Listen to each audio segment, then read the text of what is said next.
তাদের বিরুদ্ধে এবং এই ঘটনার সাথে আরো যারা অজ্ঞাতনামা ৬-৭ জন ডাকাত ছিলেন তাদেরকেও দ্রুত আইনের আওতায় নিয়ে আসা হবে। গাজীপুরের শ্রীপুরের সাতখামার বর্মী আঞ্চলিক সড়কে ডাকাতির সময় সিএনজি চালিত অটোরিকশা চালক সহ দুজনের মৃত্যু হয়েছে। আটক হয়েছেন ৪ ডাকাত সদস্য। বৃহস্পতিবার দিবাগত মধ্যরাতে ওই সড়কের মাজার এলাকায় এই ডাকাতির ঘটনা ঘটে।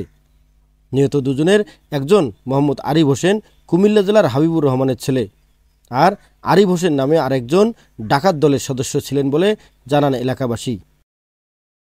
অপরদিকে এই ঘটনায় গুরুতর আহত অবস্থায় হাসপাতালে নেয়ার সময় মৃত্যু হয়েছে আবুল কালাম নামের এক সিএনজি অটোরিকশা চালকের। তিনি শ্রীপুরের টেপিরবাড়ি গ্রামের মোহাম্মদ গিয়াসউদ্দিনের ছেলে বলে জানান ওই এলাকার লোকজন।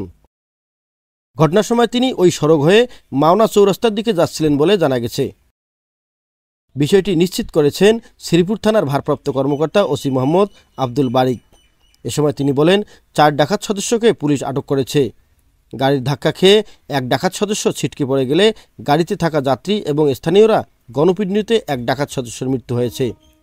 এই ঘটনায় আইনগত ব্যবস্থা নেওয়া হবে বলে জানান ওসি আব্দুল বারিক। একজন অজ্ঞাত ডাকাত সে দুর্ঘটনায় আক্রান্ত হয়, তাকে আমরা ঘটনাস্থলে যাই, যাওয়ার পরে ওই ডাকাতকে উদ্ধার করে আমরা শ্রীপুর মেডিকেল হাসপাতালে প্রেরণ করি এবং ওইখানে একজন victim Abul Kalam Azad CNG driver, তাকে ওই ডাকাত দল একটি কূপ মারে।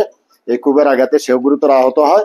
তাকে উন্নত চিকিৎসার জন্য শ্রীপুর হাসপাতাল থেকে রেফার করে তাকে ময়মনসিংহ মেডিকেল কলেজ হাসপাতালে প্রেরণ করা হয়। ওইখান থেকে তাকে রেফার করে ঢাকা মেডিকেল কলেজের উদ্দেশ্যে নিয়ে গেলে প্রতিমধ্যে সে মারা যায় এবং অজ্ঞাত ডাকাত, তার নাম আরিফ বলে জানা যায়, সে শ্রীপুর হাসপাতালে চিকিৎসাধীন অবস্থায় রাত ভোর ৫টা ৪০ ঘটিকায় মৃত্যুবরণ করে।